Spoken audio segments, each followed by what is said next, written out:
ito. Walang tigil nilang sinira ang mga pananim sa bayang ito upang tuluyang puksain.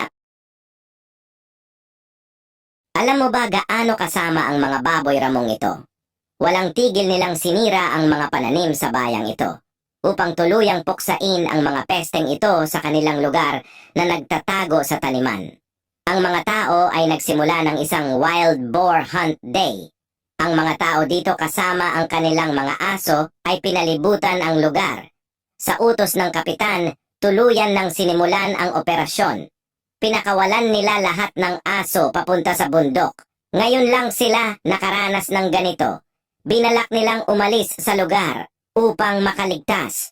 Pero hindi nila inaasahang handa ang mga tao para sa operasyong ito. Kasama ang kanilang aso. Nagkalat sila upang palibutan ang buong lugar. Determinado silang pagbayarin ang mga baboy ramong ito sa pagsira sa kanilang pananim. Pero hindi ito madaling hulihin. Ang mga baboy na nakatira dito ay alam na ang pasikot-sikot sa lugar. Pag nakita, nilang paparating na ang mga aso. Agad silang tumatakbo sa mga puno upang magtago. Dati ang mga baboy ay hindi takot sa mga aso. Ngunit sa dami ng mga aso ngayon, hindi nila magawang lumaban. Sa araw na ito walang duda na ang mga aso ang mananaig. Mahigit 100 aso ang naghahanap sa mga baboy. Mai-imagine mo kung gaano kakampante dati ang mga baboy ramo. At kung gaano ito Alam mo ba gaano kasama ang mga baboy ramong ito?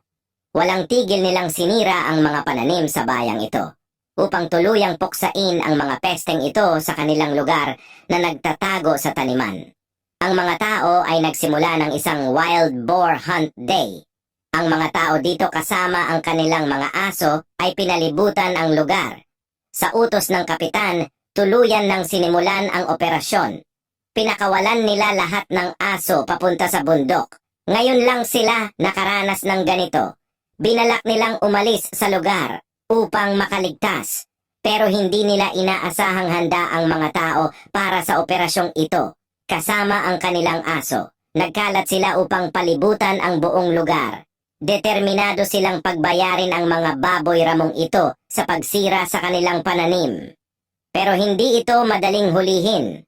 Ang mga baboy na nakatira dito ay alam na ang pasikot-sikot sa lugar. Pag nakita, nilang paparating na ang mga aso. Agad silang tumatakbo sa mga puno upang magtago. Dati ang mga baboy ay hindi takot sa mga aso. Ngunit sa dami ng mga aso ngayon, hindi nila magawang lumaban. Sa araw na ito wala